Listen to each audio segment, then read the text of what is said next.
ஆண்டவரும் உலக இரட்சகருமாகிய இயேசு கிறிஸ்துவின் நிதான நாமத்தினாலே இந்த ஏப்ரல் மாதம் கடைசி ஞாயிறு வழிபாட்டிலே கலந்து கொண்டிருக்கிற உங்களை யாவரையும் ஆண்டவர் இயேசு கிறிஸ்து நாமத்தினாலே நான் வாழ்த்தி வரவிருக்கின்றேன். கர்த்தருடைய வார்த்தைக்கு செல்வதற்கு முன்பதாக தலையை தாழ்த்தி ஆண்டவரை நோக்கி பார்த்து நாம் கண்களை மூடி நாம் ஜெபம் செய்வோம். Thank you Lord. Hallelujah. காலங்கள் மாறினாலோ கஷ்டங்கள் சூழ்ந்தாலோ, காலங்கள் மாறினாலோ கஷ்டங்கள் சூழ்ந்தாலோ கைவிடவே மாட்டேன் என்று உம்மை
ஆசீர்வாதமான இந்த காலை பொழுதுக்காக மக்கள் நன்றி செலுத்துகிறோம். தொடர்ந்து வார்த்தைக்குள்ளாய் நடத்துவீராக.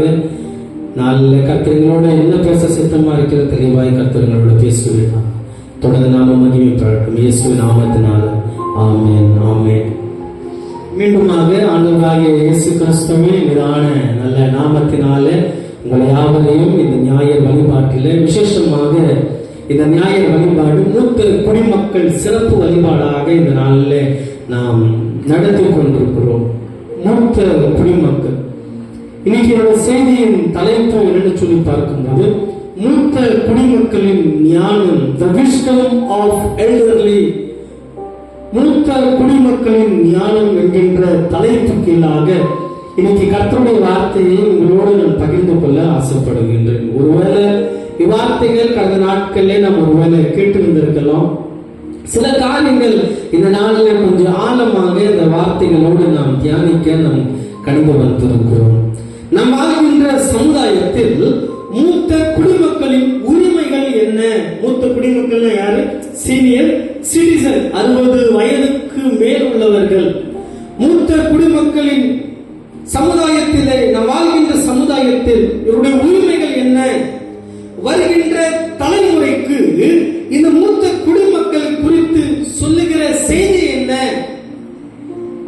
வருகின்ற தலைமுறைக்கு இந்த மூத்த குடிமக்களின் மூலமாக நாம் கற்றுக்கொள்ளுகின்ற செய்திகள் என்ன என்று சொல்லி இந்த நாளில் கர்த்தருடைய வார்த்தையை வேத ஆதாரத்தோடு இந்த நாளில் கர்த்தருடைய வார்த்தைகளை நாம் கேட்கும்படியாய் நாம் கடந்து வந்திருக்கிறோம். மூத்த குடிமக்கள், the joint family is a blessing family. அதாவது ஒரு காலத்திலே கூட்டு குடும்பம் என்பது ஒரு ஆசீர்வாதமான குடும்பம் என்று சொல்லி அநேக சொல்லுவார்கள். காரணம், நாட்கள்ல நாம் பார்க்கும்போது கூட்டு குடும்பமாக ஒரு குடும்பத்திலே அநேக பிள்ளைகள் இருப்பார்கள், மருமகள் இருப்பார்கள், பேரு பிள்ளைகள் இருப்பார்கள். இது ஒரு கூட்டு குடும்பமாக இருக்கும். அந்த கூட்டு குடும்பத்துடைய அநேக அது ஒரு ஆசீர்வாதமான குடும்பம் என்று சொல்லி சொல்லுவார்கள். அந்நாட்களை பார்க்கும் போது அந்த மூத்த குடிமக்களின் மூலமாக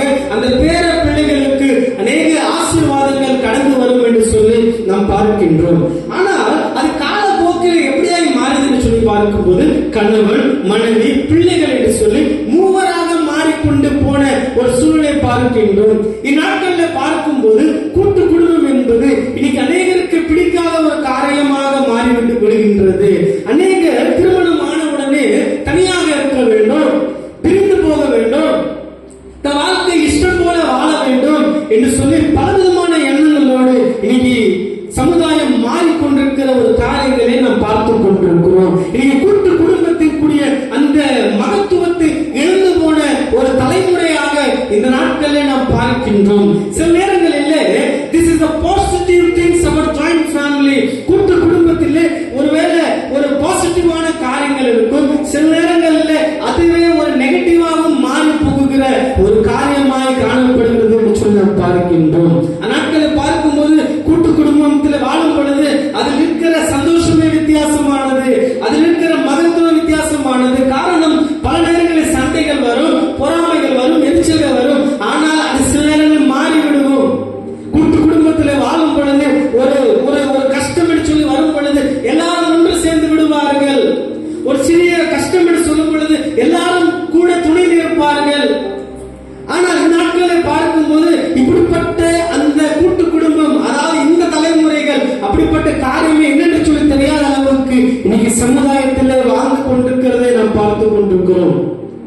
ஒரு சைடில் பார்க்கும்போது அது நெகட்டிவாய் மாறி போய் கொண்டிருக்கிறது, அந்த பிஹேவியர் மாறி போய் கொண்டிருக்கிறது, அந்த ஆட்டிடியூட் மாறி போய் கொண்டிருக்கிறது. யங் ஜெனரேஷனுக்கு நாம் பார்க்கும்போது கூட்டு குடும்பத்துடைய அந்த மகத்துவமே தெரியாத அளவுக்கு இன்னைக்கு சமுதாயத்திலே நாம் வாழ்ந்து கொண்டிருக்கிறோம்.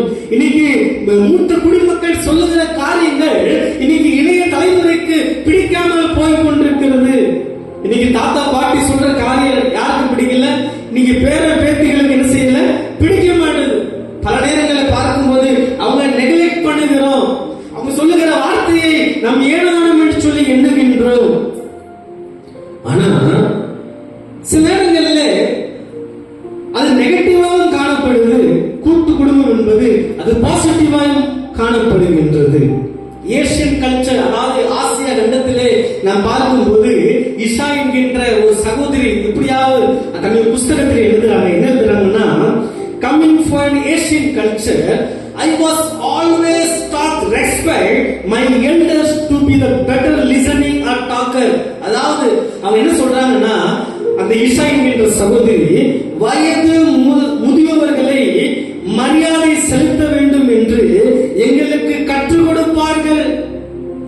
என்ன சொல்றாங்க, ஏசியா கண்டத்திலே வயது முதியவர்களை நாங்கள் கணம் பண்ண வேண்டும், அவர்களுக்கு மரியாதை செலுத்த வேண்டும் என்று சொல்லி எங்களுக்கு சிறு வயது முதலே கற்றுக் கொடுப்பார்கள் என்று சொல்லி நாம் பார்க்கின்றோம்.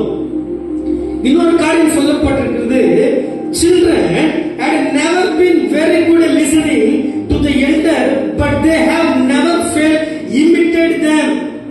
அதாவது சிறு பிள்ளைகள் என்ன செய்வாங்கன்னா, அந்த பெரியவர்களை வார்த்தைகளை கேட்காம விடுவாங்க, கேட்க மாட்டாங்க. ஆனா அந்த வயது முதியவர்கள் சொல்லுகிற வார்த்தையை என்ன செய்வாங்க, இமிட்டேட் பண்ணுவாங்க. இமிட்டேட் என்றால் அவங்க பேசுறது போல நடித்து காமிப்பாங்க. நீங்க அப்படிப்பட்ட சமுதாயத்திலே நாம் வாழ்ந்து கொண்டிருக்கிறோம் கிறிஸ்துவுக்குள் பிரியமானவர்களே. அப்போ இந்த மூத்த குடிமக்கள் வேதத்தின்படி நமக்கு கற்றுக் கொடுக்கிற சொல்லுகின்ற காரியங்கள் என்ன? What has the Bible say about the elderly? வேதம் இந்த மூத்த குடிமக்களை குறித்து வேதம் என்ன சொல்லுகிறது அப்படின்னு சொல்லும்போது நம்ம வேதத்திலிருந்து சில ஆதாரங்களை நாம் பார்க்க வேண்டும். எடுத்து வாசிங்க, யோபு 12ஆம் அதிகாரம் 12ஆம் வசனத்தை வாசிப்போம். The book of Job 12 verse 12. யோபு 12 வசனம் 12ஆம் வசனத்தை நாம் வாசிப்போம். இங்கே சொல்லப்பட்டிருக்கிறது, முதியோரிடத்தில் ஞானமும் வயது சென்றவரிடத்தில் புத்தியும் இருக்குமே. என்ன சொல்லப்பட்டிருக்கு? முதியோரிடத்தில் ஞானமும் வயது சென்றவரிடத்தில் புத்தியும் இருக்கும். அதே யோபு 32ஆம் அதிகாரத்திலே நான் வாசிக்கும் போது 7ஆம் வசனம் சொல்லுகின்றது. யோபு 32:7 என்ன சொல்லப்பட்டிருக்கு என்றால், முதியோர் பேசட்டும், வயது சென்றவர்கள் ஞானத்தை அறிவிக்கட்டும் என்று அறிந்தேன். வயது சென்றவர்கள் ஞானத்தை அறிவிக்கட்டும். அப்படின்னா என்ன அர்த்தம்? நாட்களை பார்க்கும்போது முதியோருடைய பேச்சுகளை பல நேரங்களிலே நாம் புறக்கணிக்கின்றோம், பல நேரங்களில் நாம் கேட்காமல் போகின்றோம். வேதம் தெளிவாக சொல்கிறது, முதியோர் பேசட்டும். அப்படி என்றால் நம்ம அவங்களுடைய சொல்லுகிற காரியத்தை நாம் கேட்க வேண்டும். வயது சென்றவர்கள் ஞானத்தை அறிவிக்கட்டும் என்று சொல்லி சொல்லப்பட்டிருக்கிறது. இன்னும் கொஞ்சம் ஆழமாய் பார்க்கும்போது நீதிமொழிகள் 20ஆம் அதிகாரம் 19ஆம் வசனத்தை நாம் வாசித்து பார்க்கும்போது, துற்றுக்கொண்டு திரிகிறவன் ரகசியங்களை வெளிப்படுத்துவான், ஆதலால் தன் உதடுகளினால் அகப்புகிறனோட கலவாதே. இன்னும் 17ஆம் அதிகாரம் 6ஆம் வசனம் சொல்லுகிறதை நாம் பார்க்கும்போது, பிள்ளைகளின் பிள்ளைகள் முதியோருக்கு கிரீடம், பிள்ளைகளின் மேன்மை அவர்கள் பிதாக்களே.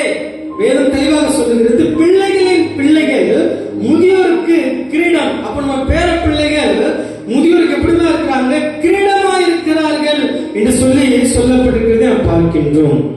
அப்போ இங்க வேதம் தெளிவாக சொல்லுகிறது, முதியோரை குறித்து முதியோர்களை பேச விடணும், முதியோர் சொல்லுகிறதை நாம் கேட்க வேண்டும், முதியோர் கொடுக்கிற ஞானத்தை நான் பெற்றுக்கொள்ள வேண்டும் என்று சொல்லி இங்க வேதம் தெளிவாக சொல்லுகிறதை நாம் பார்க்கின்றோம். அப்போ what are the biblical instruction to the young generation regarding elderly? அதாவது மூத்த குடிமக்களுக்கு வேதத்தின் அடிப்படையிலிருந்து நாம் என்ன செய்ய வேண்டும், என்ன செய்ய வேண்டும் என்று சொல்லி பார்க்கும்போது, லேவியர் ஆகமம் 19ஆம் அதிகாரம் 32ஆம் வசனம் தெளிவாக சொல்லுகிறது, நரைத்தவனுக்கு முன்பாக எழுந்து முதிர் வயது உள்ளவன் முகத்தை கனம் பண்ணி உன் தேவனுக்கு பயப்படுவாயாக, நான் கர்த்தர். என்ன சொல்லப்பட்டிருக்கு? இந்த யங் ஜெனரேஷன் முதியோர்களுக்கு என்ன செய்யணுமா? நரைத்தவனுக்கு முன்பாக எழுந்து முதிர் வயது உள்ளவன் முகத்தை கனம் பண்ணி உன் தேவனுக்கு பயப்படுவாயாக என்று சொல்லி ஆண்டவர் தெளிவாக சொல்லுகிறார். அப்போ நாம் என்ன செய்ய வேண்டும்? வயதானவர்களுக்கு, வயது முதியோர்களுக்கு நாம் கடன் பண்ண வேண்டும், அவர்கள் முன்பதாக எழுந்து நிற்க வேண்டும், அவர்களோடு நாம் பாசமாய் பேச வேண்டும், அவர்களை எதிர்த்து நாம் பேசக்கூடாது. இப்படி என்று சொல்லி பல காரியங்களை வேதம் நமக்கு கற்றுக் கொடுக்கிறதை பார்க்கின்றோம். இன்னும் யாத்திராகமம் 20ஆம் அதிகாரத்திலே நாம் வாசிக்கும் போது, அங்கே ஆண்டவர் நமக்கு கொடுக்கப்பட்ட கட்டளைகளிலே ஒரு கட்டளை இப்படியாக சொல்லுகிறது, 12ஆம் வசனம், உன் தேவனாகிய கர்த்தர் உனக்கு கொடுக்கிற தேசத்திலே உன் நாட்கள் நீடித்திருப்பதற்கு உன் தகப்பனையும் உன் தாயையும் நீ கனம் பண்ணுவாயாக.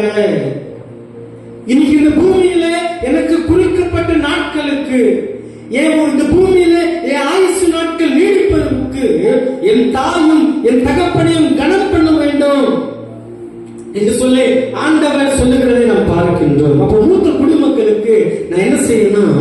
கனம் பண்ண வேண்டும், கனம் பண்ண வேண்டும். இன்னும் எபேசியர் 6ஆம் அதிகாரம் 2ஆம் வசனம் 3ஆம் வசனத்திலே வாசித்து பார்க்கும்போது இன்னும் மூத்த குடிமக்களை குறித்து அநேக காரியங்கள் சொல்லப்படுகின்றது. எபேசியர் 6ஆம் அதிகாரம் 2ஆம் வசனம் 3ஆம் வசனம் சொல்லுகிறது, என்ன சொல்லுகிறது?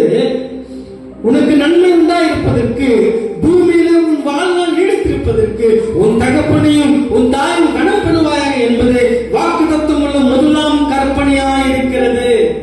அப்ப ஆண்டவர் நம்ம கொடுக்கிற வாக்குத்தத்தமான முதலாம் கற்பனை எதுன்னு சொன்னா, உனக்கு நன்மை உண்டாயிருக்கும்படிக்கு உன் வாழ்நாள் நீடித்திருப்பதற்கு உன் தாயையும் உன் தகப்பனையும் நீ கனம் பண்ணுவாயாக என்று சொல்லி வேதம் தெளிவாக சொல்லுகிறதை நாம் பார்க்கின்றோம். கிறிஸ்துக்குள் பிரியமானவர்களே, இப்படிப்பட்ட காரியங்களை என் வாழ்க்கையிலே நான் கடைபிடிக்க வேண்டும் என்று சொல்லி ஆண்டவர் தெளிவாக நாட்களிலே நமக்கு சொல்லுகிறதை நாம் பார்க்கின்றோம்.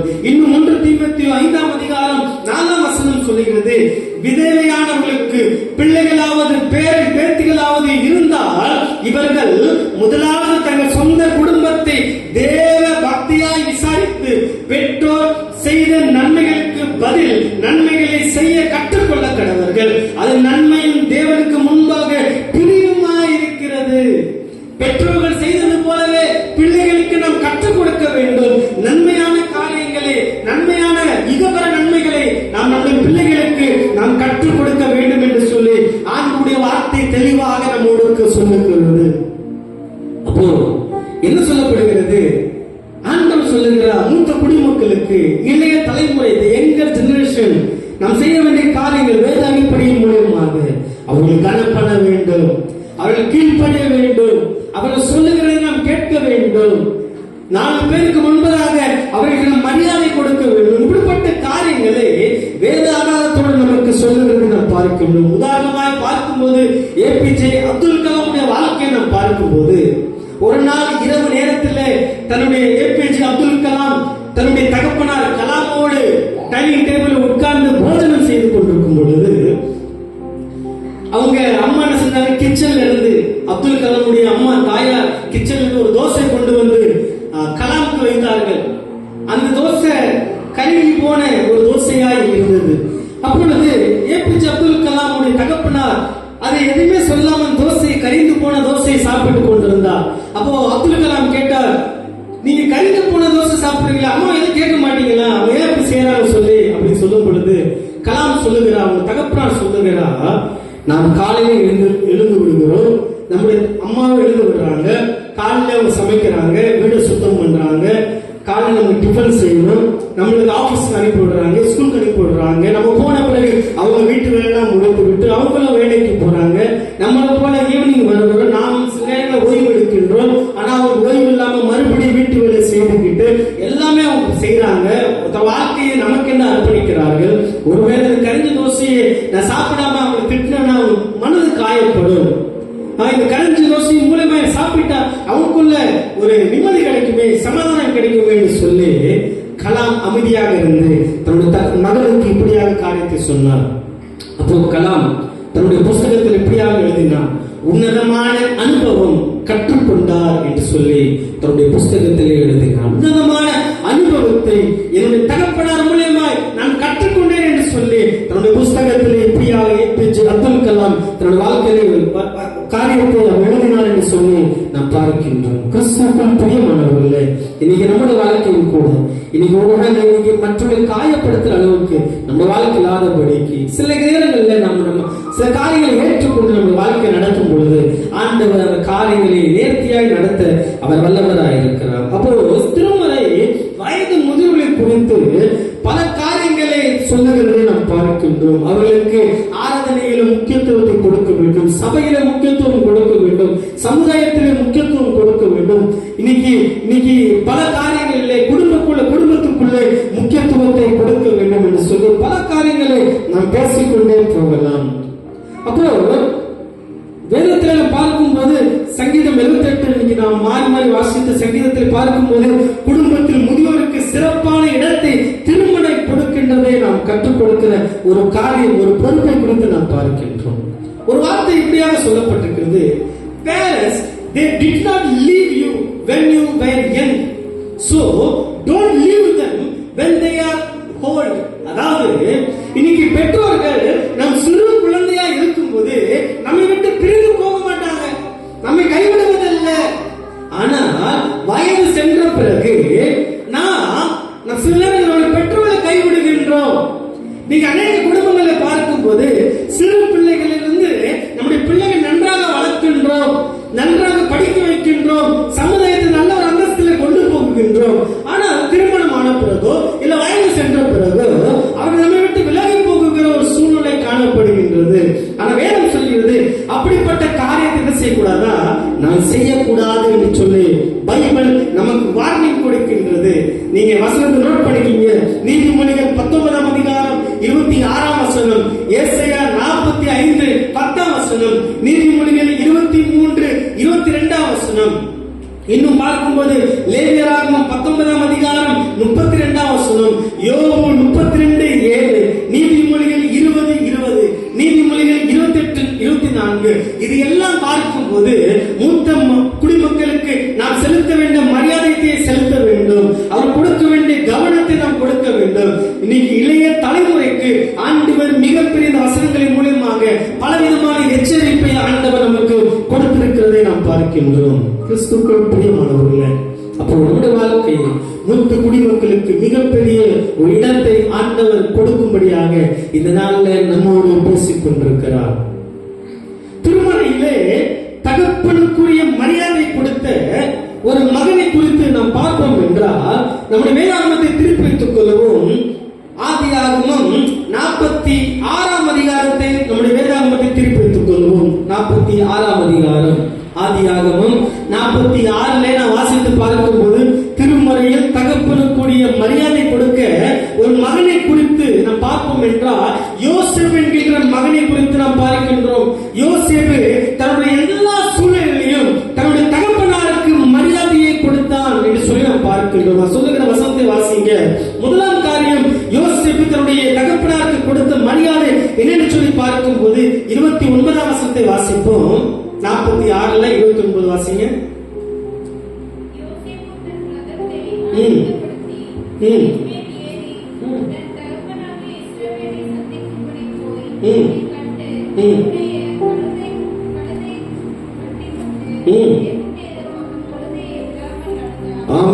முதலாம் காரியம், இந்த யோசேப்புடைய வாழ்க்கையிலிருந்து நாம் கற்றுக்கொள்கிற காரியம், யோசேப்பு தன் தகப்பனார் பார்த்த உடனே he showed the love in action. கடைசி நாட்களில் பெற்றோரோடு இருக்க வேண்டும். தன்னுடைய தகப்பனாரை பார்த்த உடனே அவன் கட்டி அணைத்துக் கொண்டு அவன் முத்தம் செய்தான் என்று சொல்லி பார்க்கின்றோம். தன்னுடைய கழுத்தோடு கற்றுக்கொண்டான். சோ முதலாம் காரியம், இளைய தலைமுறைகள் செய்ய வேண்டிய காரியம், கடைசி நாட்களில் பெற்றோர்களோடு இருக்க வேண்டும். show the love in action. நம்முடைய செயலின் மூலமாக இன்னைக்கு நாம் என்ன செய்யணும்? நம்முடைய அன்பை காட்ட வேண்டும். இரண்டாம் வசனத்தை வாசிப்போமா? 47ஆம் அதிகாரம், அப்படியே அடுத்து 47ஆம் அதிகாரம் 7ஆம் வசனத்தை வாசிப்போம். 47 பின்பு யோசேப்பு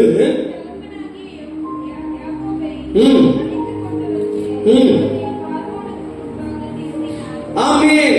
இரண்டாவதாக பார்க்கும்போது யோசேப்பு தகப்பனாரை honored to before to others, அதாவது பார்வனுக்கு முன்பதாக தன் தகப்பனாரை கனப்படுத்தினான்.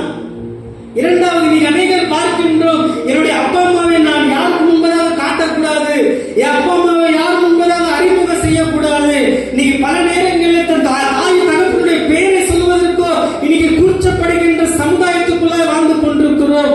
காரணம், என்னுடைய தகப்பனார் படிக்கவில்லை, என்னுடைய தாயார் படிக்கவில்லை, அவங்க வசதி இல்லாதவர்கள், அவங்க பார்க்க அழகா இருக்க இல்லாதவர்கள் சொல்லி பல நேரங்களில் புறக்கணிக்கிறது நாம் பார்க்கின்றோம். ஆனால் யோசேப்பு தன்னுடைய தகப்பனாரை பார்வனுக்கு முன்பதாக அவன் கனப்படுத்தினான். கிறிஸ்துவுக்குள் பிரியமானவர்களே, நம் கடந்த நாட்களில் கூட குட் ஃப்ரைடே நாள்ல ஒரு கதையை நாம் கேட்டோம். என்ன கதை? ஒரு தாயார் இருந்தாங்க, தன் தகப்பன் தன்னுடைய மகனை நல்லா படிக்க வைத்தார்கள். நல்லா படிக்க வைத்து தன் மகனை நல்ல அந்தஸ்தில் கொண்டு போனாங்க. ஆனால் அவன் தன்னுடைய மகன் தன்னுடைய தாயை எந்த இடத்துக்கு கொண்டு போய் கூட அவன் அறிமுகப்படுத்த முடியாத ஒரு சூழ்நிலைக்குள்ளே வாழ்ந்து கொண்டிருந்தான். காரணம், தன்னுடைய தாயார் படிக்காதவர்கள். அப்படிப்பட்ட ஒரு சூழ்நிலையில அவங்க கண்ணு தெரியாதவங்க, அப்படிப்பட்ட சூழ்நிலையில அவனுக்கு திருமணமாகி தன்னுடைய மனைவியோடு நன்றாக வாழ்ந்தான். தன்னுடைய தாய் பிரிந்து போன ஒரு சூழ்நிலை. அளவுறது அவன் தன்னுடைய தாயுடைய இடத்துக்கு வந்தான். இடத்துக்கு வரும் பொழுது அங்கே ஒரு கடிதத்தை எடுத்து பார்த்தான். கடிதத்தில் எழுதியிருந்தது, அவன் பார்த்து கொண்டிருக்கிற அந்த பார்வையை தன்னுடைய தாயார் தன்னுடைய கண்ணை தான் தன்னுடைய மகனுக்கு கொடுத்த ஒரு சம்பவத்தை நாம் ஏற்கனவே நாம் அறிந்திருக்கிறோம். இன்னைக்கு பல நேரங்களில் தன்னுடைய தாயார் தகப்பனார் இன்னைக்கு பல நேரங்களுடைய பிள்ளைகளுக்கு அநேக காரியத்தை இழக்கக்கூடிய சூழ்நிலை அவங்க இருக்கிறாங்க. அதற்கு நாம் நம்முடைய தாய் தகப்பனுக்கு எப்படிப்பட்ட காரியத்தை நாம் விட்டுக் கொடுக்கின்றோம், எப்படிப்பட்ட காரியங்களை அவர்களுக்காக நாம் செய்து கொண்டிருக்கிறோம். இன்னைக்கு தாய் தகப்பன் நேசிக்காத மகளாக இன்னைக்கு நாம் வாழ்ந்து கொண்டிருக்கிறோம். இன்னைக்கு ஊருக்கு உபதேசமாக இந்த வாழ்க்கை மாறிக்கொண்டிருக்கிறது. இன்னைக்கு நான் தனிப்பட்ட வாழ்க்கை எப்படியாக இருக்கின்றது. இன்னைக்கு மற்றவர்களுக்கு முன்பதாக என்னுடைய தாயின் தகப்பனையும் கனப்படுத்துகிற ஒரு கிறிஸ்துவனாக நான் வாழ வேண்டும். மூன்றாவது காரியம், அதே 47ஆம் அதிகாரத்தில் 12ஆம் வசனத்தை நாம் வாசிப்போம்.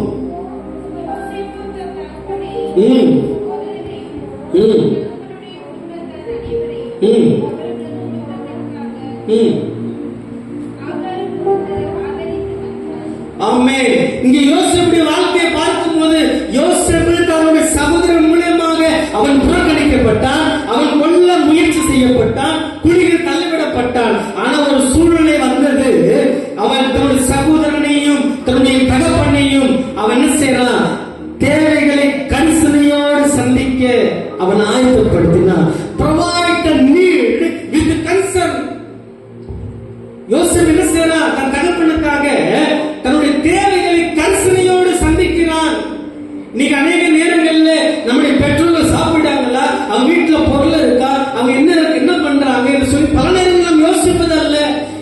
நாம் குடும்பமாக பள்ளியில் நாம் தனித்து வாழ்ந்து கொண்டிருக்கிறோம். ஆனால் யோசேப்பு தன் தகப்பனார் வீட்டில் என்ன தேவைகள் இருக்கு, அந்த கரிசனையோடு அவன்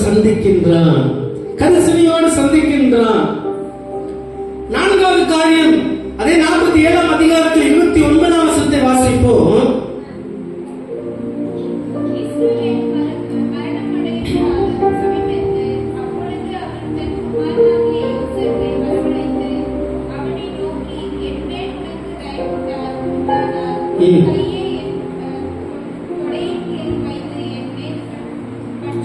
போதும். இங்க பார்க்கும்போது நான்காவது காரியம் யோசேப்பு செய்த காரியம், give proper care in last stages. அதாவது கடைசி நேரங்களில் சரியான பராமரிப்பை நம்முடைய தகப்பனுக்கும் தாய்க்கும் நாம் கொடுக்க வேண்டும்.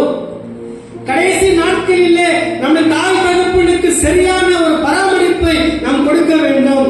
அடுத்த 5ஆம் காரியத்தை வாசிக்கும் போது ஆதியாகமம் 48ஆம் அதிகாரம் 1ஆம் வசனத்தை வாசிப்போம். ஆதியாகமம் 48ஆம் அதிகாரம் 1ஆம் வசனம்.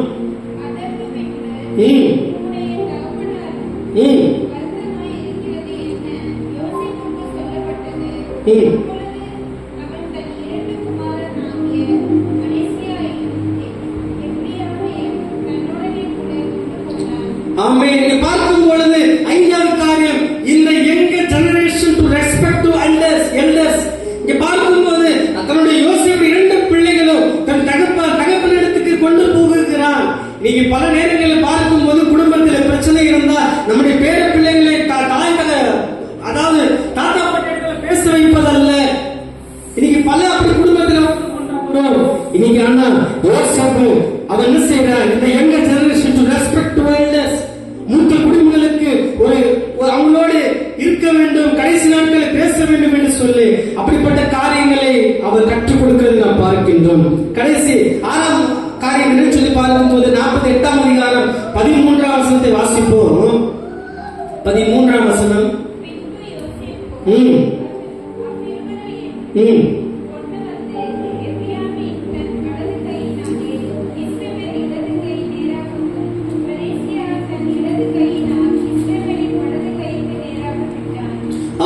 பார்க்கும்போது 6ஆம் காரியம் சொல்லப்பட்டிருக்கிறது, teach your children to the importance of blessing to the elders. அதாவது பெற்றோரின் ஆசீர்வாதம் எவ்வளவு முக்கியம் என்பது கற்றுக்கொள்ள வேண்டும். யோசேப்புடைய தன்னுடைய பிள்ளைகளை கொண்டு வந்து யாக்கோபுக்கு முன்பதாக கொண்டு வந்து தன்னுடைய கரங்களை நீட்டி பிள்ளைகளை ஆசீர்வதிக்கின்றான். ஏற்கனவே சொன்னது போல அவங்களுடைய ஆசீர்வாதம் மிகவும் முக்கியமானதா இருக்கு. அப்போ நம்முடைய பிள்ளைகளை கற்றுக் கொடுக்க வேண்டும். மூத்த குடிமக்களுடைய ஆசீர்வாதம் நம்முடைய குடும்பங்களுக்கு தேவை.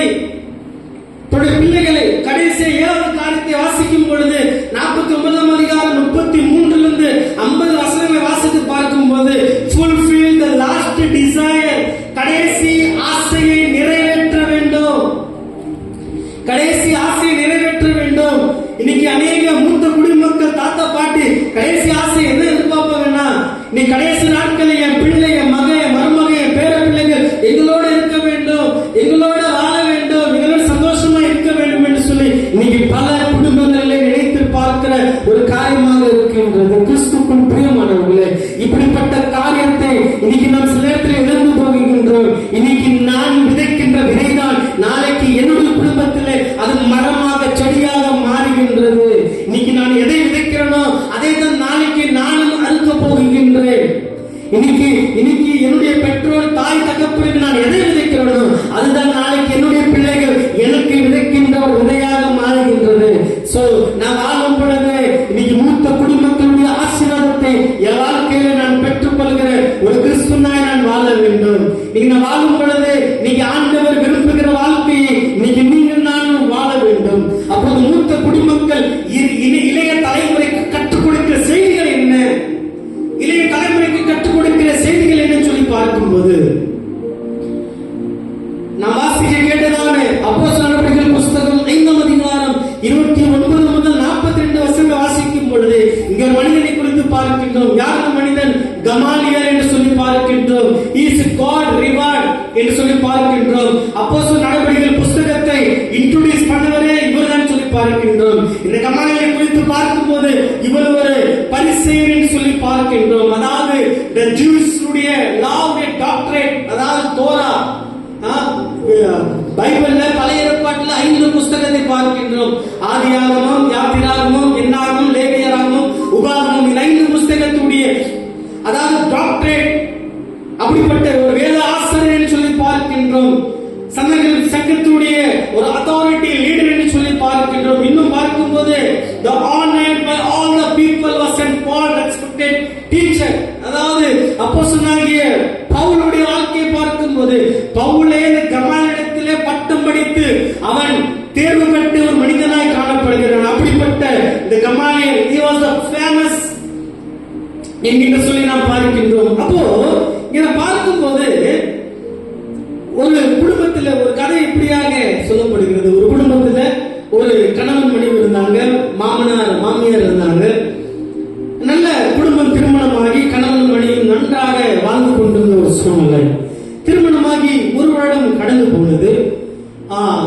சில குடும்பத்தில் சில காரியங்கள் வித்தியாசமாய் காணப்பட்டது. சோ மருமகள் சொன்னாங்க, நம்ம தனியாய் போயிடலாம் அப்படின்னு சொல்லும் பொழுது மாமனார் என்ன செஞ்சாங்க, மருமகள் அந்த நடவடிக்கை பார்த்து மாமனார் தன்னுடைய மருமகளை கிச்சனுக்கு கூட்டிட்டு போயிடலாம். கிச்சன் கூட்டிட்டு போய் ஒரு 3 காரியத்தை தன்னுடைய மருமகள் கையிலே அவர் எடுத்து கொடுத்தார். என்ன எடுத்து கொடுத்தார்? ஒரு கையில முதல் காரியம் கிழங்கு எடுத்து கொடுத்தார், இரண்டாவது முட்டை எடுத்து கொடுத்தார், மூன்றாவது காஃபி சீட், அதாவது அந்த காஃபியுடைய அந்த காரியத்தை எடுத்து கொடுத்தார். அப்போ அவங்க கேட்டாங்க, இதை 3 வைத்து என்ன பண்ண வேண்டும் என்று சொல்லி மருமகள் கேட்கும் பொழுது அவங்க என்ன செஞ்சாங்க, இந்த 3ஐயும் என்ன செய்ய சுடுதண்ணியில போடு அப்படின்னு சொன்னாங்க.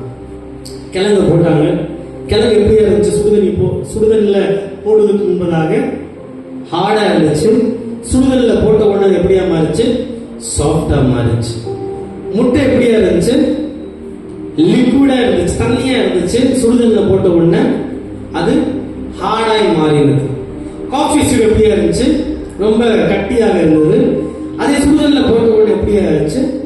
மிக சுவையாக மாறினது. அப்போ அந்த மாமனார் சொன்னாரு, இன்னைக்கு குடும்பத்து வாழ்க்கை கூட அப்படிதான். இன்னைக்கு சில பேர் குடும்பத்துல சாஃப்டா இருப்பாங்க, சில பேர் ஹார்டா இருப்பாங்க, சில பேர் ருசியா இருப்பாங்க. இன்னைக்கு பல விதமான முகங்கள் குடும்பத்தில் இருக்கும். இது எல்லாவற்றையும் நான் அனுசரித்து வாழ வேண்டும், அதுதான் குடும்பம் என்று சொல்லி தன்னுடைய மருமகளுக்கு ஒரு மிகப்பெரிய உதாரணத்தை அவர் எடுத்து காட்டினார். குடும்பத்தில் ஒவ்வொரு மாதிரியா இருப்பாங்க. Everyone is a different faces. எல்லாரும் வித்தியாசமான முகத்தை கொண்ட ஒரு அமைப்பாக இருக்கும். இது எல்லாவற்றையும் நாம் சந்திக்க வேண்டும். குடும்பம் மாத்திரமல்ல, சமுதாயமும் அப்படிதான் இருக்க வேண்டும். ஏன் நம்முடைய கையில் இருக்கிற 5 விரல்களும் அப்படிதான் காணப்படுகின்றது. ஒவ்வொன்றும் வித்தியாசமா இருக்கும். அப்போ நம் குடும்ப சூழ்நிலை குறித்து நம்முடைய வாழ்க்கை நடத்த வேண்டும் என்று சொல்லி பார்க்கின்றோம். அப்ப முதியோருக்கு ஆலோசனை இப்படியாக இருந்தது. கவனின் ஆலோசனை சோர்ந்து போய் உடைந்து கிடந்த சீசர்களுக்கு ஒரு பெரிய ஆறுதலாக இருந்தது என்று சொல்லி வேதம் நமக்கு தெளிவாக சொல்லுகிறது. So, with thanks to parents and elder generation, நாம் நன்றி உள்ள இருதயங்களாக நம்முடைய பெற்றோர்களுக்கும் மூத்த குடும்பங்களுக்கும் நாம் இருக்க வேண்டும் என்று சொல்லி ஆண்டவர் சொல்லுகிறார். அப்ப பெரியவர்கள் செய்த நன்மைக்கு பிள்ளைகள் பதில் நன்மை செய்ய நாம் என்ன செய்யணுமா? கற்றுக் கொடுக்க வேண்டும். இன்னைக்கு சிறு பிள்ளைகளுக்கு நாம் நம்முடைய வாழ்க்கையில் கற்றுக் கொடுக்க வேண்டும். ஒரு காரியத்தை எப்படியா வாசித்த, விரும்பத்தகாத ஒரு வளர்ச்சி இந்த உலகத்தில் உண்டு என்றால் அது ஓல்ட் ஏஜ் என்கின்ற ஹோம் என்கின்ற ஒரு வளர்ச்சி தான். அதாவது இன்னைக்கு நம்முடைய சமுதாயத்தில் விரும்பத்தகாத ஒரு வளர்ச்சி என்னன்னு சொல்லி பார்க்கும் போது முதியோர் இல்லம்.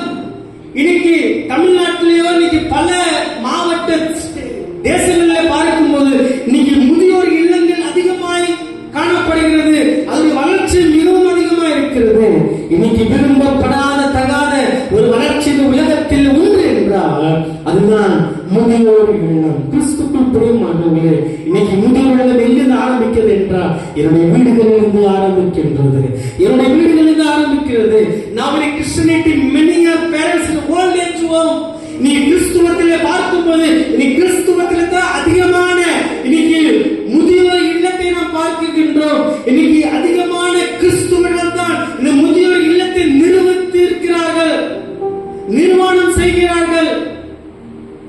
அப்போ இன்னைக்கு அநேக கிறிஸ்துவர்கள் நிர்வாகம் செய்கின்ற ஒரு முதியோர் இல்லத்தை நாம் பார்த்துக் கொண்டிருக்கிறோம். இன்னைக்கு நீங்கள் நானும் இதை தகர்த்த வேண்டும் என்றால் இன்னைக்கு என் வீட்டில இருந்து மாற்றங்களை உருவாக்க வேண்டும். இன்னைக்கு என்னுடைய வீட்டில இருந்து மாற்றங்களை உருவாக்க வேண்டும். இன்னைக்கு அநாதை இல்லம், இன்னைக்கு முதியோர் இல்லம், இன்னைக்கு எப்படிப்பட்ட காரியங்கள் இருந்து இன்னைக்கு நம்முடைய பெற்றோர்கள் இன்னைக்கு எத்தனையோ பேர் இன்னைக்கு கதறுகிறதை நாம் பார்க்கின்றோம். எத்தனையோ பேர் வேதனைப்படுகிறதை நாம் பார்க்கின்றோம். எத்தனையோ பேர் இன்னைக்கு தன் தகப்பனுக்கு தாய்க்கும் எல்லாமே செய்துட்டோம், அவங்க எல்லாம் சேஃபா இருக்காங்க சொல்லி நீங்க பல நேரங்களில் நாம அவங்களை விட்டு விட்டு எங்கேயோ போய் கொண்டிருக்கிறோம். நான் ஏற்கனவே சொன்னது போலதான் ஒரு மகன் சேர்ந்த நல்ல பணக்காரன் தன் தகப்பனுக்கு ஒரு போன் வாங்கி கொடுத்துட்டு அவன் தூரதேசத்தை கிளம்பிட்டான். தகப்பனார் தன் மகனிடத்துல போன் வர சொல்லி பல நாட்கள் காத்து கொண்டிருக்கிறார். போன் ரிப்பேர் ஆயிடுச்சு, கொண்டு போய் மொபைல் சென்டர்ல கொண்டு போய் கொடுக்கும் போது போனை ரெடி பண்றாங்க. அப்ப கடைக்காரர் சொல்றாரு போன் நல்லதானே இருக்கு அப்படின்னு சொல்லும் பொழுது முதியோர் சொல்லுகிறா, அப்ப ஏன் என் மகனுக்கு போன் பண்ணல என்று சொல்லி அவர் கதற ஆரம்பிக்கின்றார். இன்னைக்கு தகப்பனுக்கும் தாய்க்கும் செய்ய வேண்டிய கடமைகள் நாம் செய்கின்றோம், அவங்களுக்கு எல்லா வசதிகளும் செய்கின்றோம். ஆனா அவர்களோடு நாம் பேசுவதல்ல, அவர்களை கவனிப்பதல்ல, அவர்களோடு நாம் சகஜமாய் பேசுவதல்ல. இப்படிப்பட்ட ஒரு காலகட்டத்தில் இன்னைக்கு நாம் வாழ்ந்து கொண்டிருக்கிறோம். இன்னைக்கு ஒரு நம்முடைய குடும்பங்கள் இப்ப இல்லை, ஒரு நம்முடைய குடும்பங்கள்ல நாம் நன்றாக இருக்கலாம். ஆனால் சமுதாயத்துல நீ எத்தனையோ குடும்பங்கள் இப்படிதான் வாழ்ந்து கொண்டிருக்கிறது. நீங்க எவ்வளவுதான் 100 ரூபாய் நோட்டை நான் எவ்வளவுதான் கசக்கி அதை கிரஷ் பண்ணி எவ்வளவுதான் மடிச்சு நான் காலால மிதிச்சு அதை தூக்கி போட்டாலும் 100 ரூபாவுடைய மதிப்பு மாறுமா? மாறவே மாறாது. அது போலதான் குடும்பத்தின் பெற்றோருடைய வயது எவ்வளவுதான் முதிர் வயதாக ஆனாலும், எவ்வளவுதான் தன்னுடைய சரீரத்தில் சதைகள் சுருகி போனாலும் அவருடைய வேலையும் மாறாது. அல்லேலூயா, அல்லேலூயா. அவருடைய வேலையும் மாறாது. நீங்க நினைக்கின்றோம் இன்னைக்கு அநேக குடும்பங்களை பார்க்கும் போது அவங்களுடைய பலத்தை வாங்கிக் கொள்ளுகிறோம், அவங்களுடைய பணத்தை வாங்கிக் கொள்ளுகிறோம், அவங்களிடத்திலிருந்து எல்லா காரியத்தையும் வாங்கிக் கொள்கின்றோம். ஆனா குறிப்பிட்ட நேரம் வரும் பொழுது அவங்க வயதான சென்று பொழுது அவங்க படுத்த படுக்கையாகும் பொழுது தன் சரீரத்தில் பலவீனம் கடந்து போகும் போது தன் சரீரத்தில் அழகு எல்லாம் கடந்து போகும் போது அவங்களை புறக்கணிக்கின்றோம். அவங்க வேல்யூ தெரியாம நாம் வாழ்ந்து கொண்டிருக்கிறோம்.